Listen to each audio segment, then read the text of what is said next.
এদের এই ভার্সনটা তো তোমরা আগেই দেখেছো যে কেমন করে হ্যাংলার মতো মেসির পিছনে পড়ে রয়েছে। কেউ তো আবার কাগজে ইংলিশ দেখে মেসিকে কোশ্চেন জিজ্ঞাসা করছে, মানে ইংলিশ জানিই না তা সত্ত্বেও মেসিকে ইংলিশে কোশ্চেন জিজ্ঞাসা করতে হবে। মানে এদের ঢ্যামনামির লেভেলটা কত বড়। অনেক মধ্যবিত্ত মানুষ আছে যারা 7,000, 8,000, 10,000 টাকা পর্যন্ত খরচা করে মেসিকে দেখতে গিয়েছিল। এক্সট্রা ডিউটি করে ওভারটাইম করে আমরা টাকা জমিয়েছি। আমাদের অনেক মধ্যবিত্ত ছেলে আছে।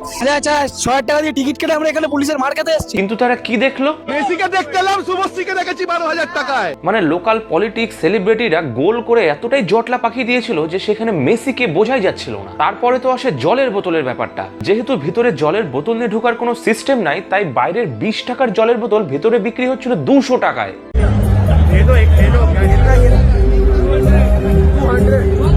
মানে তোমরা দেখছিলে না যে জলের বোতলগুলো মানুষ ছুঁড়ে ছুঁড়ে মারছিল, সেই জলের বোতলগুলোই। মানে এইভাবে জনতার টাকা লুট করে সেই টাকায় সেলিব্রিটিগুলোকে মেসির সাথে ছবি তুলতে দেওয়া হয়েছে। মানে পুরোটাই একটা স্ক্যাম। স্টেডিয়ামে 50,000 লোক ছিল এবং টিকিটের দাম এভারেজ 8,000 টাকা করে হলেও 40 কোটি টাকার স্ক্যাম। মানে এইবারের ভোটের টাকাটা এইভাবে উঠে গেল। এটাই হচ্ছে ওয়েস্ট বেঙ্গলের রিয়াল অবস্থা। শোনা যাচ্ছে অরূপ বিশ্বাস মানে ক্রীড়ামন্ত্রী ইস্তফা দিয়েছে, আর শতদ্রু দত্ত মানে যে মেইন অর্গানাইজার তাকে গ্রেপ্তার করা হয়েছে। এই ভিডিওটাতে দেখো কলকাতার সাথে হায়দ্রাবাদের ম্যানেজমেন্টের কতটা পার্থক্য আছে।